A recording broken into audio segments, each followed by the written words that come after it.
In the heart of the wild, life is written by rigid rules, predator and prey. These are boundaries etched by millions of years of survival instinct. But what if, in one extraordinary moment, a singular act of compassion decided to shatter every defined rule? This is the story that begins in Kidipo Valley National Park, Uganda, a land of golden savannas and rugged mountain ranges. The beauty here is harsh, and dangers always lurk. One morning, the park rangers witnessed an unbelievable sight. A human tragedy, poaching, had left a small creature orphaned. But instead of only loss, an act of redemption appeared. They found Aisha, a graceful impala, standing guard, not in a posture of flight, but of protection. Beside her was a newborn lion cub, no bigger than her own head, whimpering beside the discarded body of his mother. Aisha's survival instinct should have driven her to run as fast as possible, far away from her most dangerous predator. Yet, she chose to do the complete opposite. She gently nudged the cub with her nose. It was an act that defied her entire species' existence. That lion cub was named Koa. This is the true story of Aisha and Koa. It is a story born from tragedy, but one that proves love is the only true language of the wild. What you are about to witness is how one gentle heart changed a king. The image of this impossible family became the focus of the Kidipo Ranger surveillance. Intimate, close-up footage captured Aisha suckling Koa alongside her own fawn, named TMU. The contrast was stark. The slender, striped impala fawn on one side, the clumsy, scruffy lion cub on the other. All eyes were on Aisha's soft vigilance. She stood there between two conflicting instincts, the one of nature and the one of motherhood stronger than all. Dr. Alana, Kidipo's chief veterinarian, shared her initial skepticism. She watched them, her heart torn by the thin moral line. Every instinct in Aisha's body should have screamed run. Instead, she chose to stay. She was offering her life, her milk, to the greatest threat to herself. This was not fleeting empathy. This was absolute sacrifice. The first few weeks were challenging. Koa, confused and awkward, tried to graze alongside TMU, his large paws tripping over themselves. He mimicked the gentle rhythm of Aisha's impala herd, instead of the violent predatory styles of his own kind. The camera focused on the small, unbelievable interactions. Koa's purr vibrating against Aisha's flank, TMU accepting Koa like an odd sibling. This bond was the glue that held the unusual family together. But time moved on and Koa grew fast. Playful licks began to turn into worried nips. Koa's predatory nature could not be hidden forever. Aisha knew she could not conceal his nature indefinitely. This was the ultimate selfless act of motherhood, preparing her child for a world she could not follow him into. She began gently leading Koa to abandoned carcasses left by other predators. She taught him how to eat meat while she and TMU grazed nearby. Dr. Alana noted, Aisha is not denying Koa's destiny. She is shaping it. She's teaching him to be a lion, but on her terms. It's a syllabus written not in tooth and claw, but in sacrifice. She is training a predator not to fear his strength, but to control it. The question we all faced was, can a lion forget instinct long enough to remember love?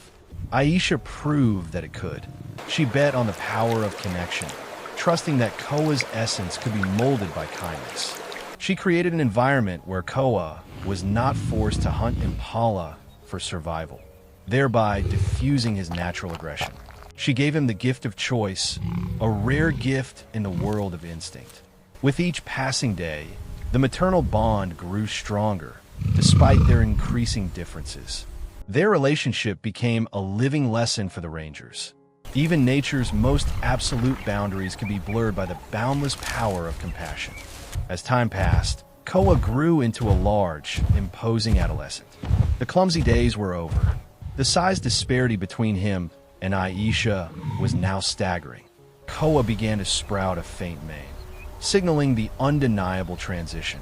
The curious and anxious eyes of the Rangers followed his every move, for they knew this phase was where instinct would be most severely tested.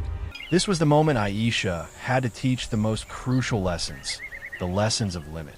The details of these disciplinary moments were astonishing. When Koa played too roughly with Tiamu, his impala sibling, Aisha did not flee in fear. She delivered a swift, sharp headbutt. The butt was not painful, but the message was clear: self-control. Koa always flinched back, his feline eyes holding a look of confusion, but ultimately always complying. At times, Koa would lie resting, his golden eyes briefly tracing a distant impala grazing, a primal urge rising. Instantly, Aisha would quietly move, placing herself between Koa and the potential prey. She was a living reminder of his allegiance. In her journal, Dr. Alana recorded Koa's unique responses. The world calls him a misfit. They say we are creating a monster that doesn't know what he is and will not survive. But we saw something else, a lion learning mercy. He is understanding that with great power comes the responsibility to protect, not just to consume. Koa's internal life must have been a fierce battle. Every time Aisha disciplined him, she had to overcome her own fear. Every time Koa submitted, he was choosing connection over his deepest genetic programming. This mutual respect was the glue that held their impossible family. The loneliness of Koa's position was also immense. Too kind for his own kind, too strong for his adopted family. He learned to live in the boundary, holding his power in reserve. This part of the story emphasizes the theme. Discipline is the highest form of love. Aisha wasn't just saving Koa's life. She was saving his soul, teaching him the difference between absolute power and merciful authority. She placed her faith in Koa's capacity to transcend his own fate, to become a lion who was not controlled by hunger, but guided by gratitude. Kadipo was witnessing a lesson in empathy. While the wild is often portrayed as an unyielding cycle of brutality, Aisha demonstrated that a gentle heart could mold a leader capable of understanding compassion. This was an education that could only be given by a true mother who risks everything to nurture a value. The day everyone feared finally arrived. Koa was now near adulthood, a massive lion, his mane just beginning to fill in. A coalition of 3 young, ousted male lions wandered into Aisha's territory. They were looking for opportunity, and when they saw Koa, a potential competitor, they prepared to move in to eliminate the threat. This is the harsh law of nature. Eliminate threats before they grow too strong. The Rangers watched from a distance, holding their breath. This was the moment survival instinct demanded Aisha run. She was a prey animal, and her presence in a fight among predators was impossible. But Aisha did something that to this day brings tears to Dr. Alana's eyes when she recounts it. She charged, but not to flee. She stepped directly between Koa and the 3 aggressive males. Imagine the absurdity and the terror of the scene. A small impala shielding herself against 3 muscular giants. She stomped her feet, snorted, and refused to move, even as they circled closer. Her act was one of unparalleled defiance. She put her fragile body in ultimate peril for her son. The male lions were confused. This defiance from prey disrupted every law they knew. And it was in that moment of chaos, seeing his adoptive mother in danger, that something profound woke up in Koa. He was no longer the confused cub. He was a warrior. Koa released his first, full, echoing roar. It was not the cry of a cub, but the protective shout of a lion who had found his voice. That roar shook the dry acacia trees of Kadipo, proclaiming his commitment. The strange combination before them, the impala's courage and the lion's protective fury, flustered the intruders. Taken aback by the display of strength and bewildered by the bizarre alliance, they eventually retreated. Aisha had bought Koa the time he needed, and Koa proved he would use his power to protect her. Following this victory, the Rangers had to make the hardest decision. Koa was strong enough to survive, but he needed to be with his own kind to fulfill his destiny as a leader. The decision to separate them was an act of terrible heartache, but it was Aisha's last, most selfless gift of love. The moment of parting, when it finally came, was quiet and heartbreaking.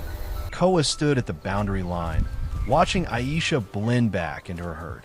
A final, long look, conveying all that was unspoken, passed between mother and son. Aisha gave him a chance. Koa proved his loyalty. Now, her greatest gift was letting him go, ensuring his future was secure, even if it meant her heart was broken. After the tearful separation, Koa was moved to another part of Kadipo, where a pride of lionesses was in need of a new leader following the death of their dominant male.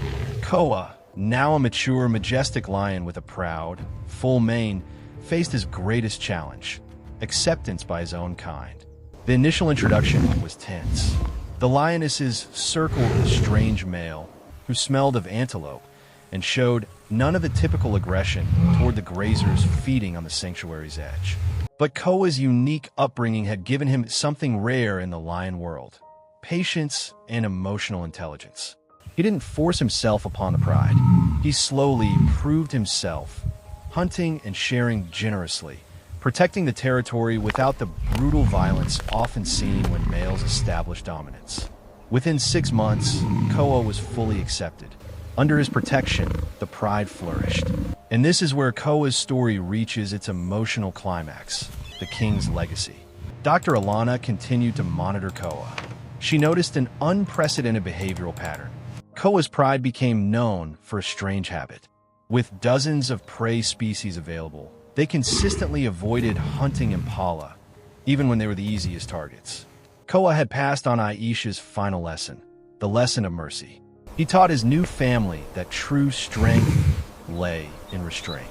Years passed, and Koa sired many cubs, a true king. Aisha lived long enough to witness her son become the domain's leader before she passed away peacefully from old age. And on the day of her passing, the rangers reported a deeply moving scene. Koa stood at the border of his territory. He stood alone, looking toward Aisha's impala herd grazing in the distance, and let out a long, slow, mournful roar, a roar of farewell and gratitude to the gentle mother who defied the world to raise him. The laws of nature are not only written in tooth and claw. Sometimes it is an antelope seeing a weak cub and choosing compassion over instinct. Sometimes it is a lion remembering the mother who taught him that power and mercy can coexist. This story, born from the immensity of Uganda, reminds us that the boundaries we believe are unbreakable, between fear and compassion, between us and the other, are often just choices. A single act of selfless love from a small impala created a king who reigned with mercy.